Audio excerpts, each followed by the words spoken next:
This video may contain images, audio, and other references copyrighted by another entity or person. Credit shall be given to the rightful owners of the materials taken from the open source. This channel claims no copyright to the said comment.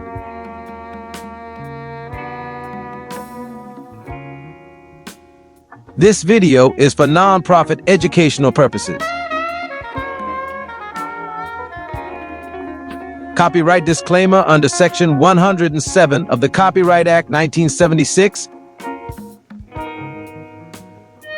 Allowance is made for fair use for purposes such as criticism, comment, teaching, scholarship, and research.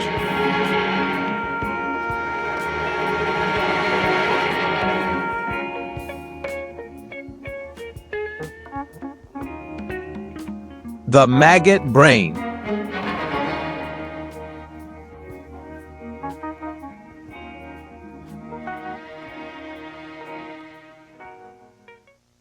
When Trump's racist and Islamophobe cabinet colleague Pete Hegseth appeared before the Senate last night.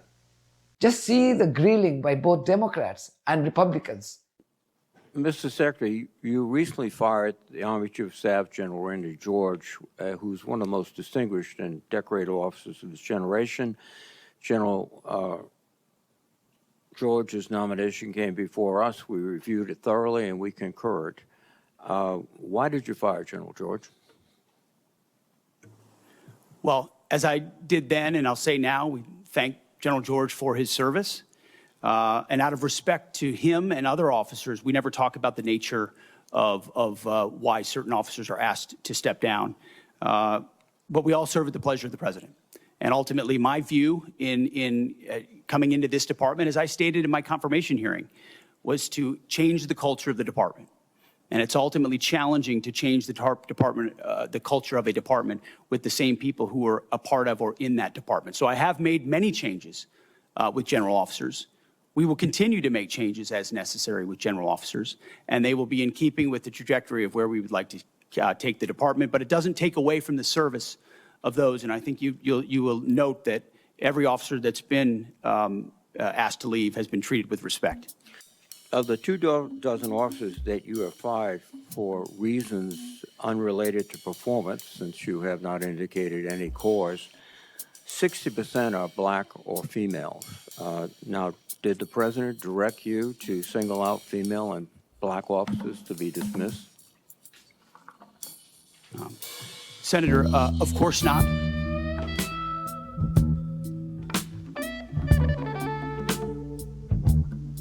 The question is then,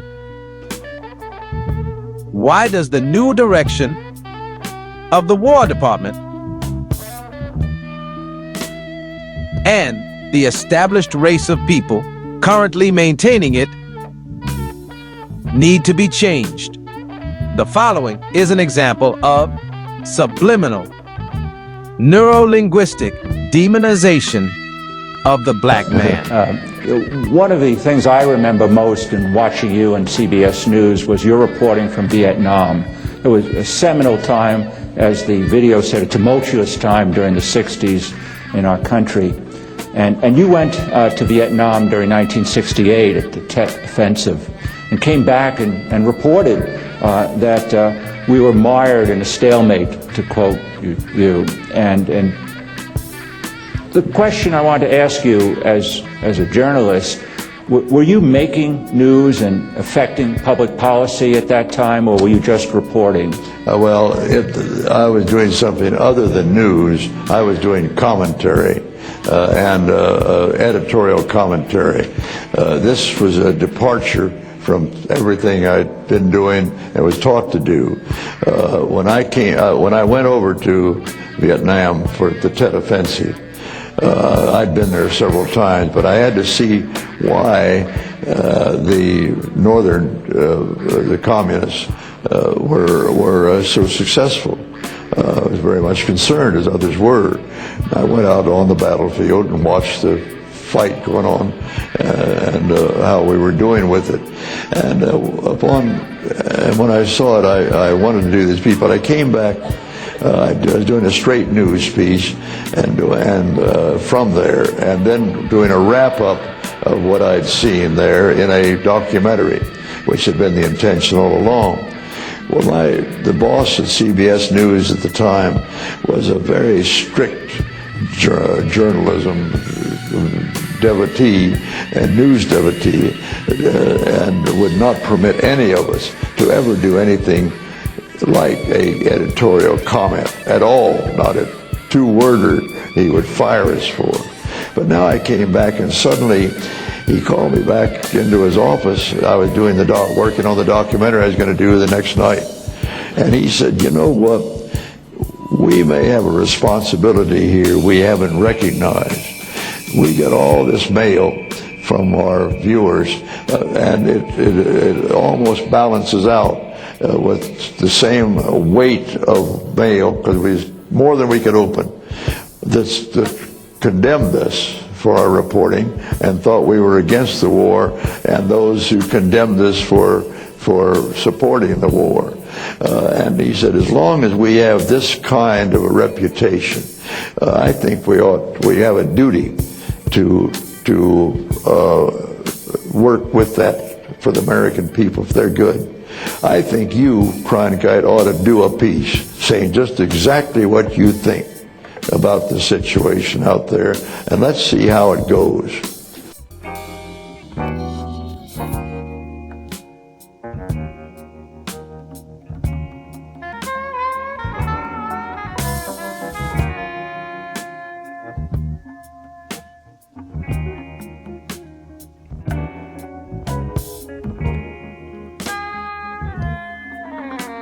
What was the mire that this man saw with his own eyes?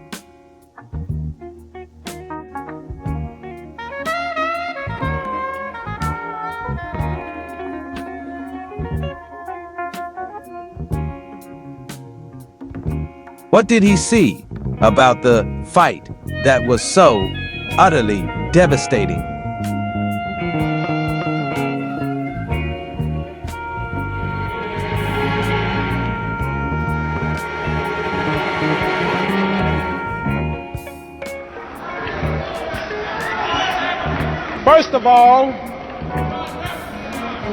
First of all, I would like to thank the student governing body for inviting me here to speak at this beautiful and worthy occasion tonight. And I would also like to congratulate them on their great, splendid stand to stop the bloody war that's now going on in Vietnam.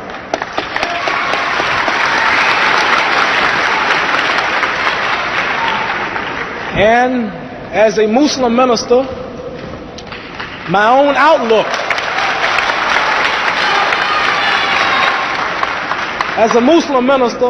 outlook on war and violence is well known by now. And I would like to say that the number one greeting in my faith is peace, and that is Assalamu alaikum, which means may peace be unto you. There have been many questions put to me why I refuse to be inducted into the United States Army, especially as some have pointed out, many have pointed out, when not taking the step, I will lose so much. And I would like to say to those of the press and those of the people who think that I lost so much by not taking the step, I would like to say that I did not lose a thing up until this very moment. I haven't lost one thing. I have gained a lot. Number one,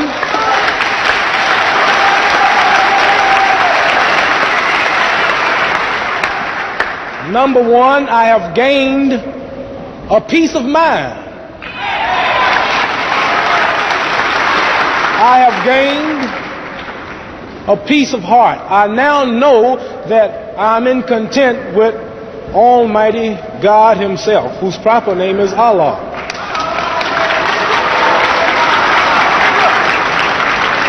I have also gained the respect of everyone here today.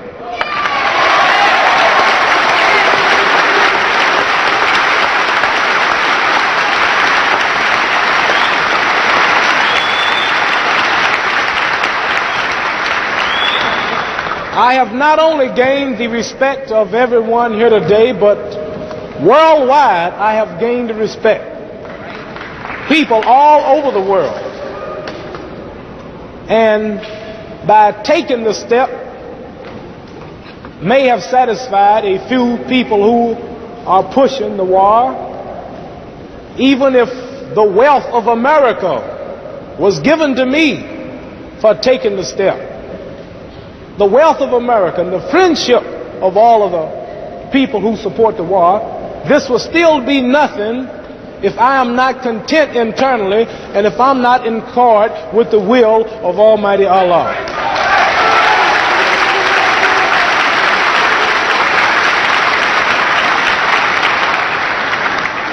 As you read the newspapers and the press now, you see that I am now in court. I am in court seeking justice under the laws of the land. In this country, the United States of America, ministers are exempt from the armed services. And if they choose, I am a Muslim minister and a teacher of the religion of Islam. It has been said that I have two alternatives: either go to jail or go to the army. But I would like to say that there is another alternative, and that alternative is justice. And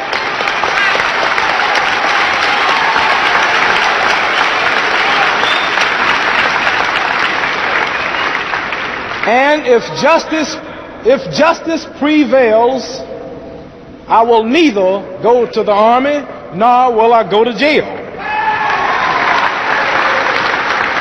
They say that actually every time that I enter the ring, in a way, I'm going to war. They say to me daily, "You are a prize fighter. What's the difference?" And I like to say to those critics of the press and to the others that there is one hell of a lot of difference in fighting in the ring and going to war in Vietnam. Boxing is nothing like going to war with machine guns, bazookas, hand grenades, bomber airplanes.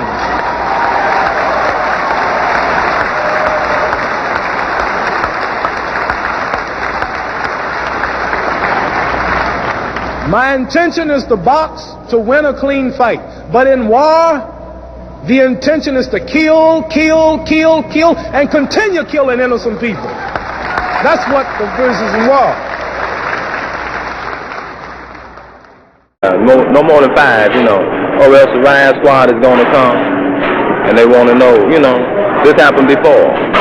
We got names, we got places too, it's all official, we know, but the people in the States don't know, see. And the way we see it is that they get us over here away from home, and they'll misuse us because we can't get back home. On this rock, we can't do nothing. Tell them back. Shout out to Shiki. When we first got here on the rock, we all broke out in our dashiki. We spent our money for them, paid for them, all this good stuff. And when they saw so many brothers styling their dashikis, they decided, well, boom, we ought to put a stop to this. We put them where they can't wear their dashikis without a collar to it. And so boom, as being black as we are, we don't want to style our Afro clothes with no collar because it don't belong, it's supposed to be a collar to it. Yeah, and look here, the point to that is we know black culture, we are the black people. So how is somebody gonna tell us how we supposed to sport our clothes? You know, this is what we talking about. They don't want us to get a power here. It's nothing but a greeting. That's all. We can't wear our bracelets in the movie. How come? How come? It's illegal, they say. It's against regulation. They come down hard. We have to. All right. If you don't take it off before you come in the theater, you don't get in theater. You know, this is the way they do this thing. They said the afro was legal. Am I right or wrong? That's what they said. It was legal. We can sport an afro. All right. This man, there's a lot of brothers here. This man here's got an afro. This is an afro right here. Or somewhat of an afro. It's not big, no. But they want us to wear skin head. What they call it, high and tight. High and tight. It's not my culture. Am I right or wrong?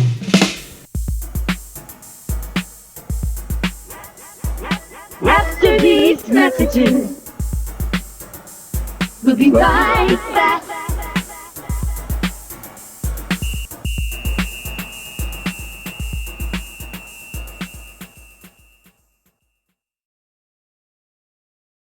End of part 1.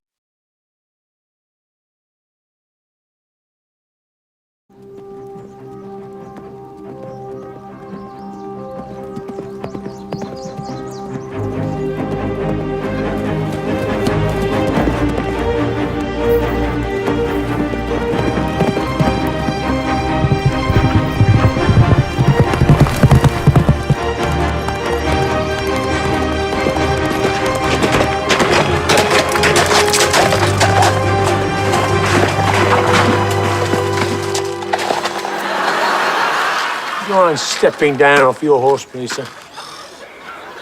Every time.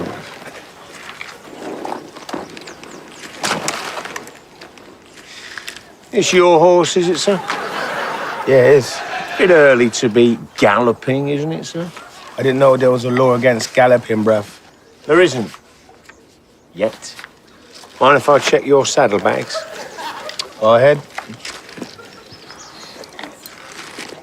Oh, would you care to tell me what this is? It's oats, isn't it? Is it? Really?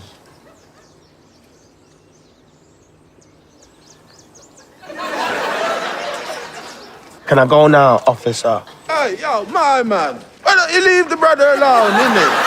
Just leave the brother alone. He done well for himself. He's got a nice whip. Yeah, man. Just let the man pass. Babylon wickedness. Babylon wickedness. Can you excuse me for a minute, sir?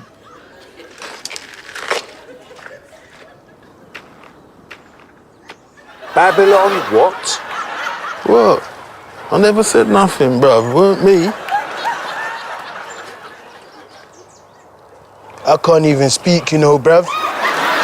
I'd like to step down off the horse, please, sir. Ah, every time.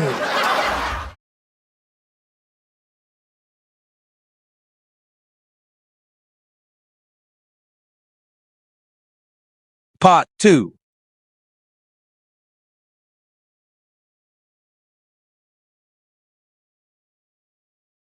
They come over here, they get, all right, a Vietnamese girl. She called me a nigger.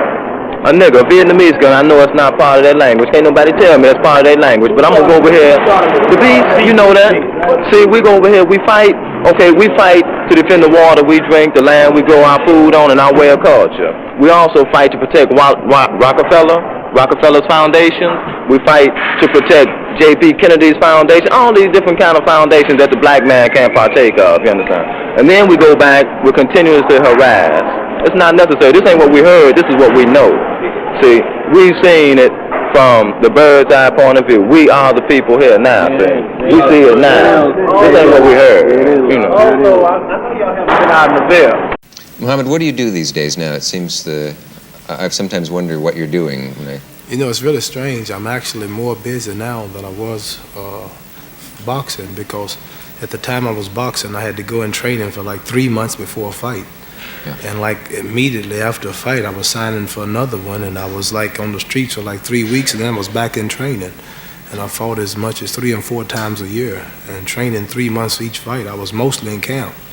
But I'm more busy now than I was, more active in the ring. For an example, I was in Pittsburgh yesterday and toured about 3 black high schools in one day, encouraging the youth. A lot of gang wars are going on. They're shooting each other and sniping at each other on the streets. And the principals mentioned that with the things that I have done and sacrifices I have made, I'm about one of the few people that they might listen to. So I went, and they did listen, and a couple of the gangs got together, and we had a little secret meeting, and they shook each other's hand and said they're going to try to stop fighting and shooting. A lot of them are taking dope, and a lot of the girls are going into prostitution.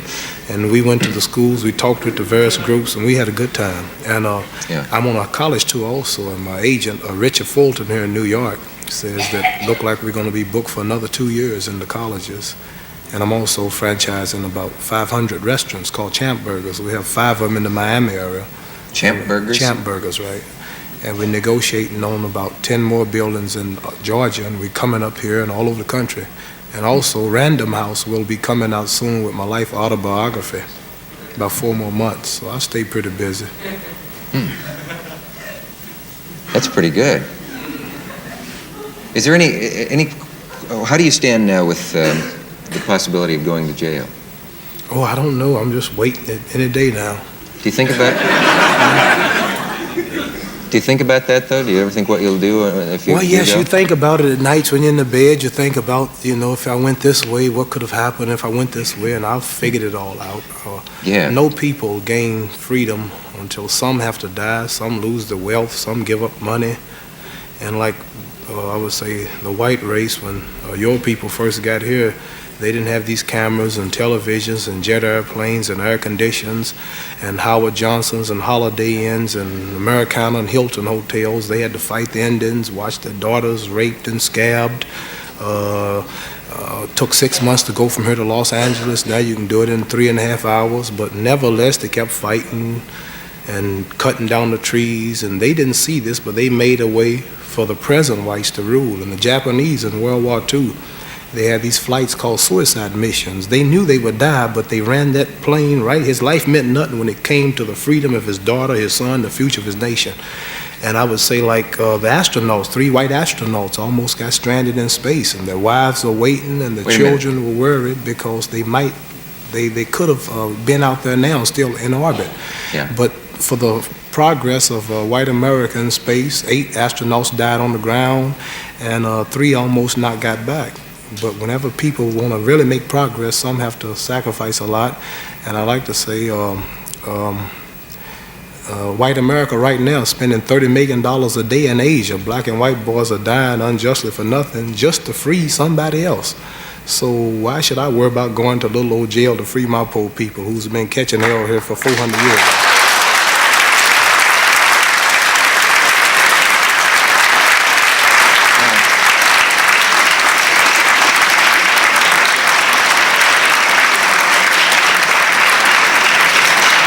And it's kind of hard. It's kind of hard to put a black. Are you asking me for an answer to that? It's kind of hard to put a black man, any black person in this country in jail, because if you ask the average one, we're already in jail. We've been in jail 400 years. How does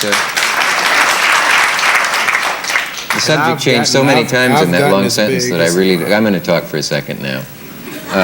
That I really don't know how that connects with Howard Johnson's and everything, but. It's a terrific long harangue there that you did.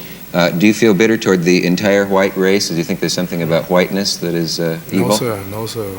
Whatever white people do as far as evil or as far as mistreatment, it's just the nature of the white race to be this way if we check history. Do you think it might be human nature? Yes, just human nature to kill. If white people, human nature, not I watch just television, if there's not a movie of white people shooting white people in shootouts and cowboy pictures, they're shooting Indians. If they're not shooting Indians, they shoot Negroes. If they're not doing that, they're shooting reindeers or elephants or killing something. Just got to shoot. The system is built on war. Now let me ask you this.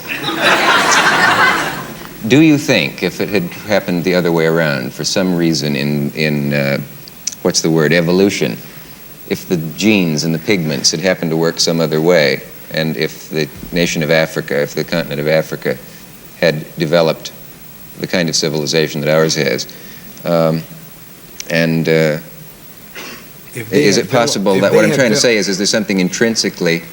I know this is part of the Muslim point, I assume, the black Muslim point. That there's something intrinsically I'm just talking about history. aggressive about white nature that there isn't about black. No religious point. What I'm telling you is in history books, in your own books about this. I have a book called 100 Years Oh, sure, of I know. Lynching. So I'm not bringing up religion or nothing. This is just a fact that the world knows, you know. But I would say that just the nature, from what I see of darker people, is peace. I say like the Japanese seem to be a peaceful people until somebody else came over. Dictating and trying to rule them. The Hawaiians, they'd be on the beach doing their little dance. The Indian was building his whatever teepee or whatever you call it. The African was somewhere doing his little dance. These people have never tried to go to other planets or enslave other people or take over countries. Actually, that isn't true. If you took, for example,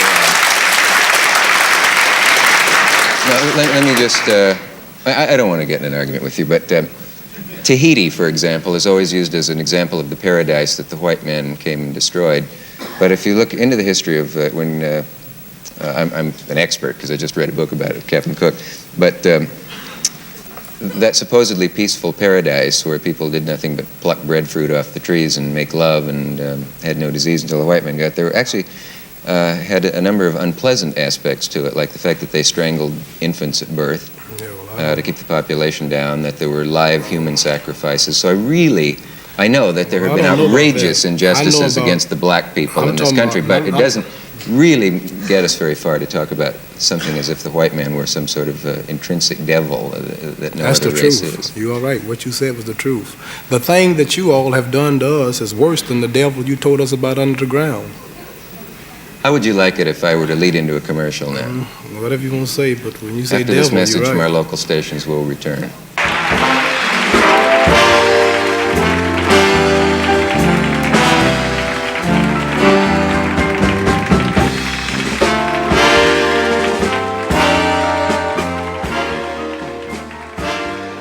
Now, just like he said, these Oriental people don't know where the word nigga came from or nothing.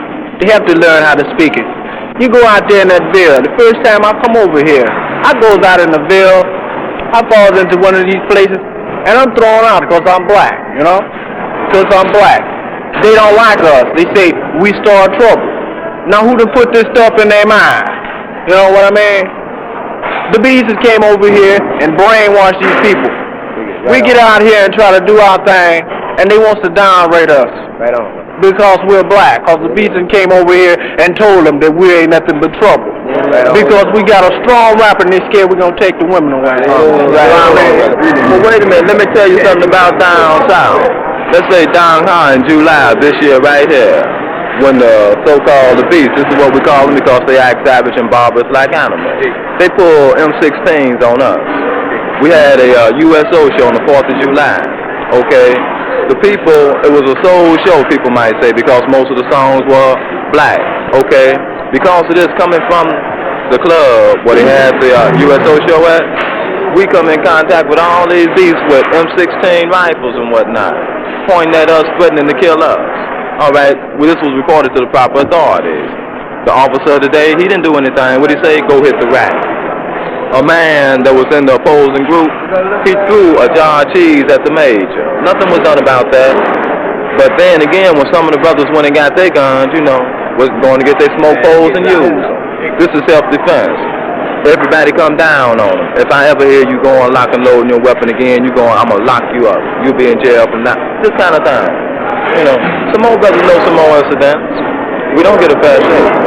All right, what I say now might even incriminate me because what they'll hear, what they'll recheck about what's been said on this program or whatever it is, you know, okay, it's all going to come back. It's all going to come back. All right, the brothers, if they resist, let's say I want everybody to have haircuts. This is what the CEO or somebody said. Saturday, we will have haircuts. Come haircut time, if the brothers go out and line up their fro real nice, it's looking good, it's neat, and it's presentable. This is all that's necessary. But it's not by Marine Corps regulations, which when the regulations were written, we weren't in mind anyway. See, this is what we feel about it. They may be moving to get things together, But why should I wait for them to move to get something together for something that I should already rate? See, this is the way we feel about it. We've been stripped of our cultures and heritage. And they don't want us to pick it back up. See, they tell us for all these years. What we really belongs to us. Our cultures, our heritage, they don't want us to regain it. Look here, a brother don't worry. Because if one brother ain't got it, then ain't none of the brothers got it. If one of them is got it, then all of them got it. This way it's been and this way it's gonna be. So if one of us ain't got freedom, ain't none of us got freedom. Koza. Four corners. The Devil's Playground, a 1 square mile section of the northern tip of Okinawa that is strictly a black thing. No white GI and country western music. Just black soul.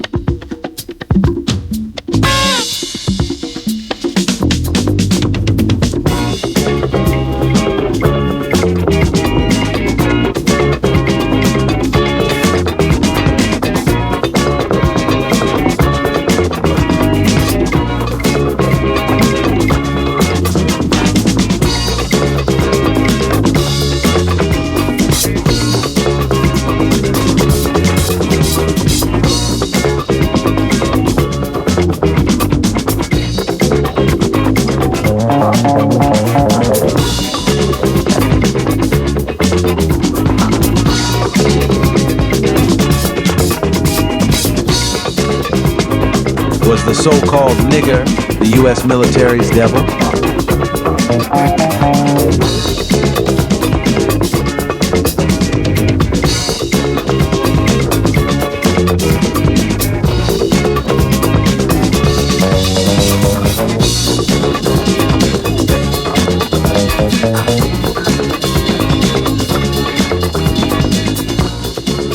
I don't think no black man should really be, what you say, drafted into the service. I should think it really should be a voluntary basis for a black man.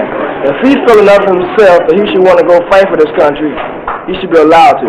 But as far as the draft, every black man, send him off to Vietnam, he can go out there and fight, get shot at, but yet and still he come back to the state and he can't buy a house in Cicero, Chicago somewhere, you know what I mean? So what's the point? You know, what's the point of going fighting? As far as on Okinawa here, I don't think they really tried to cater to the black man. It's really, and it's hard to get something for yourself in the military because it's geared for dissent. You know, if you dissent, you lose. You know, either fall in line or you die. Okay, so you almost have to accept the way it is. And if you try to bring about a change, you best know what you're doing because they will mess you around. You'll be facing a court-martial before you can know it. You know. My conscience won't let me go shoot my brother or some darker people or some poor hungry people in the mud for big powerful America and shoot them for what? They never called me nigger. They never lynched me. They never put no dogs on me. They never robbed me of my nationality, raped and killed my mother and father. What I'm going to shoot them for what? How am I going to shoot them? Them little poor little black people, little babies and children and women. How can I shoot them poor people? Just take me to jail. Ali more than held his own against students who had a far better formal education than he. I'm saying you talking about me about some draft, and all of you white boys are breaking your neck to get to Switzerland and Canada and London. I'm not going to help nobody get something my Negroes don't have. If I'm going to die, I'll die now, right here fighting you.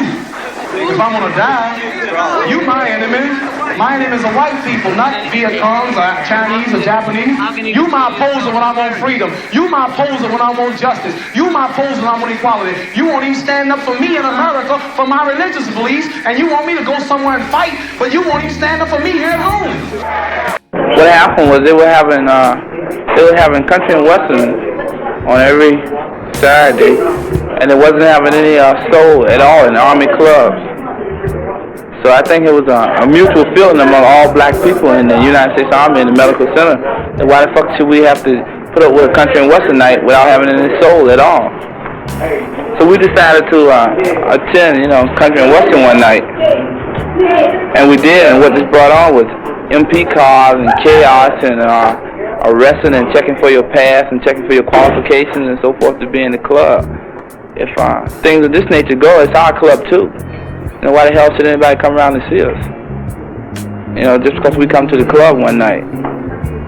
And through this, we got to see General Lampert, and we told him the problem in the medical center as far as racial prejudice and so forth went. And he said that as far as the Soul Night was concerned and the wearing of afros being interpretation through all NCOs and not just the top-ranking officers and top-ranking NCOs, that it should be spread out among all NCOs. And what has happened is I'm leaving the island tomorrow. My regular Diros is December the 12th. I have a 20-day drop, and I have 3 or 4 sets of orders telling me when to leave and when not to leave. And it's not me. It's everyone. It's not the problem. The problem not only exists in the medical center. The problem exists all over Okinawa. The problem is, is if you want to be black, then you have to fight the problem. You have to fight that you can't make with so much promotion, especially if you're a 2 or 3 year man coming into service and going out. You're not trying to come into service and make it a career. You're trying to do your job to your country and go back and do your thing. But the problem that you meet is problem they want you to be some kind of little white Negro, fall into their standards, take second-class standards like cutting all your fucking hair off or, being a half man. Certain things are natural to you, and certain things you accept without any doubt. If I have to cut my head, and damn it, everybody else will have to cut theirs too. I mean, a guy can wear a cowboy, get up into all the clubs. He can get his tall hat on, the fringes and the boots and everything, and walk in the club. There's not one word said. But you let a man put on dashiki, and the whole club, and General Lampert and everybody else will hear about it, because he's broken all the regulations. See, they're not trying to make an exception for you in any way possible. They ignore you in a sense. We got to fight a military machine right now, see? I mean, we probably got CIDs in here now, memorizing every word we're saying now, and they report to the man the first thing, first thing tomorrow morning, so we might be looking for attorneys, first thing tomorrow.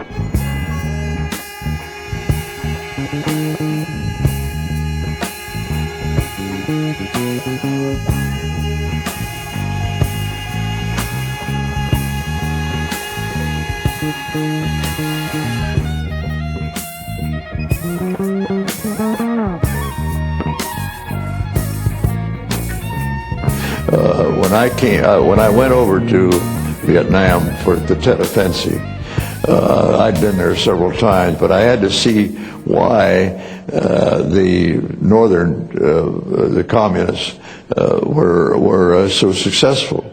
I was very much concerned, as others were.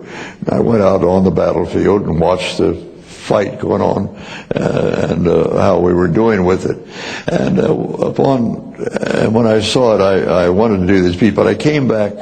I was doing a straight news piece, and from there, and then doing a wrap up of what. It has been said that I have 2 alternatives: either go to jail or go to the army. But I would like to say that there is another alternative, and that alternative is justice. Ladies and gentlemen, Mr. Muhammad Ali has just refused to be inducted into the United States Armed Forces. He refused induction on the grounds of his religious convictions on war. My conscience won't let me go shoot my brother or some poor hungry people in the mud for big powerful America and shoot them for what? They never called me nigger. Muhammad Ali is really important in this because when Ali refuses induction, there's a famous column in the New York Times written by Tom Wicker where he just wonders out loud what would happen if you had 100,000 Muhammad Alis. If you had 100,000 people who were prepared to do what Muhammad Ali just did, you would bring this war to a stop. So the draft resistors set that kind of as a goal. It took an all-white jury less than a half hour to find Muhammad Ali guilty of all charges and specifications. He was sentenced to the maximum, 5 years in prison, and was fined $10,000. No, I won't be afraid. No, I won't. I find nothing amusing or interesting or tolerable about this man. He's a disgrace to his country, his race, and what he laughingly describes as his profession. He has been found guilty. He is out on bail. He will inevitably go to prison, as well he should. He's a simplistic fool and a pawn. Do you share the same concern that Muhammad has for his draft status? Oh, I certainly do. My views on the draft are very clear. I'm against it. And I think the sooner our country does away with the draft, the better it will be for everybody.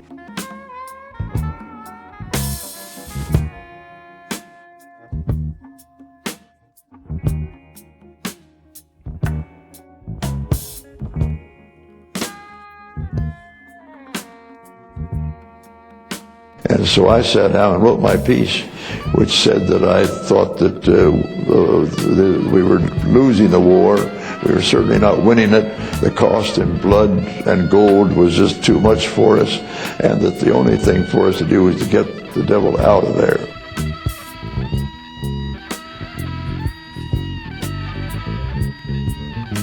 Since the camera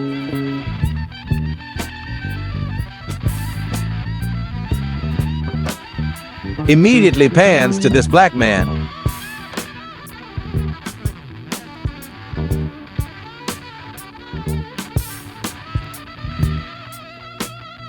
could this be the proverbial devil?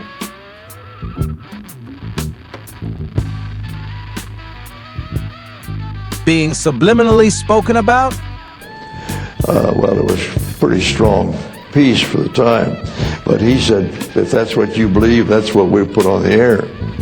And we put it on the air, and it had a pretty heavy effect because Johnson, which I didn't know at the time, but I did know he watched television every night, watched the 3 networks. And he was watching our documentary, and he got up and he clicked it off in the Oval Office where his people sat with him, watched the news. He got up and angrily clicked it off and said, well, if I've lost America, I've lost the war. And with that, 2 days later, he announced he was not going to run for re-election. So I guess it had a pretty big effect. It certainly did on him. And it had some effect because then the Pentagon chief resigned. All of them resigned practically. The whole election about to come up was tilted by this, and it apparently had some effect, I must say.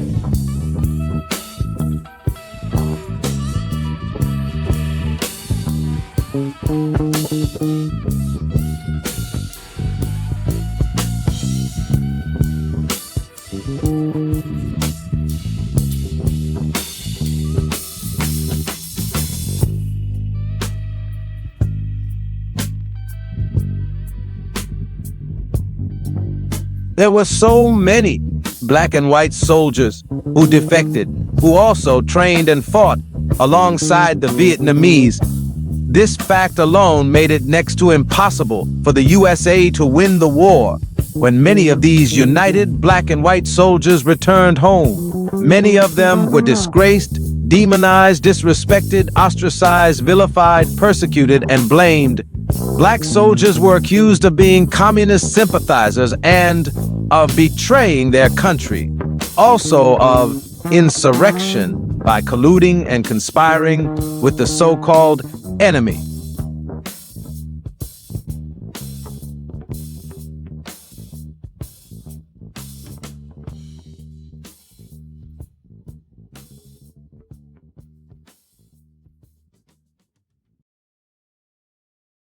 How I wish I could stay far away, far away. How I wish I could stay far away, far away. How I wish I could stay far away, far away. How I wish I could stay far away, far away. How I wish I could stay far away, far away. How I wish I could stay far away, far away.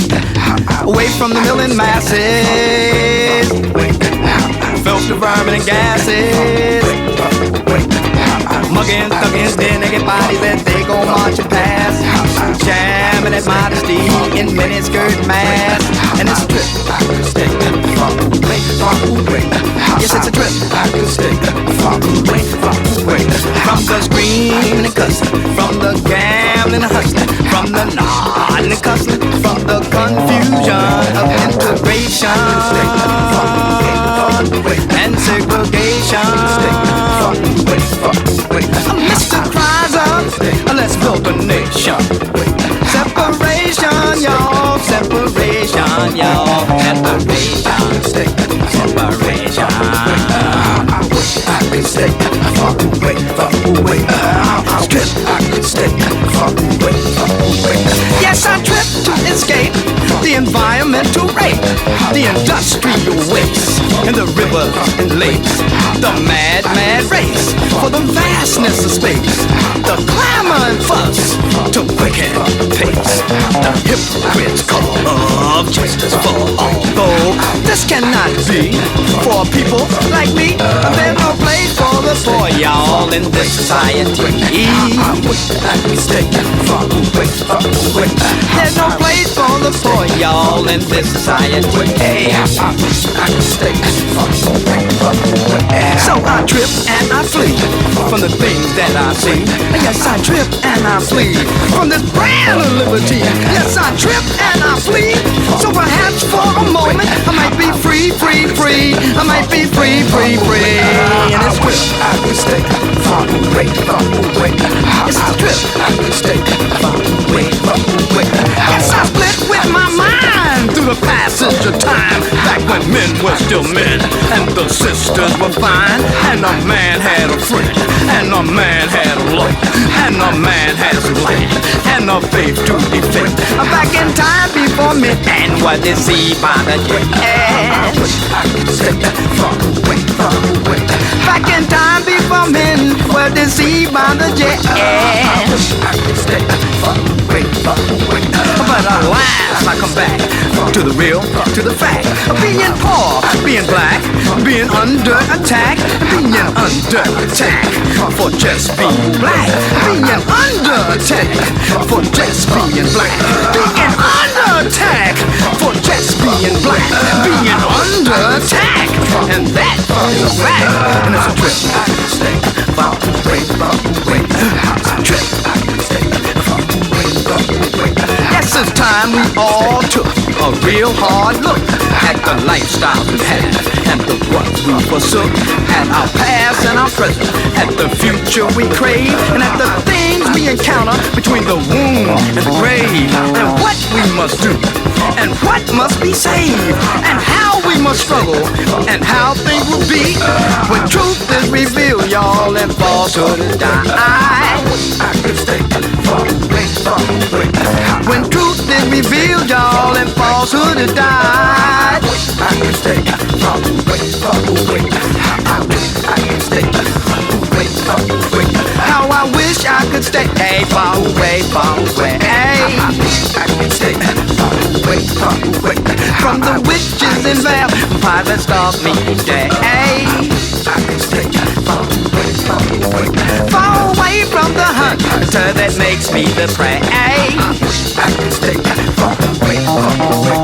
Far away from the snares that they lay on the way. I could stay far away, far away. For the soul is the prize for the game that they play. For the soul is the prize in the game that they play. For the soul is the prize in the game that they play. For the soul is the prize in the game that they play.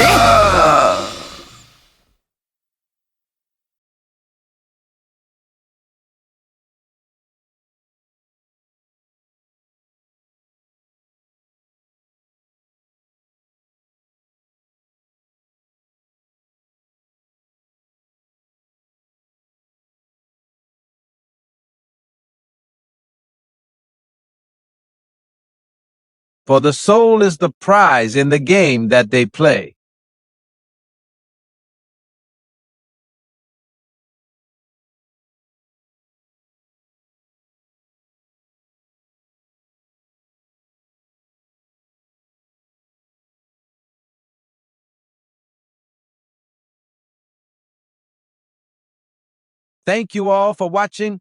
Until next time, peace be with you all.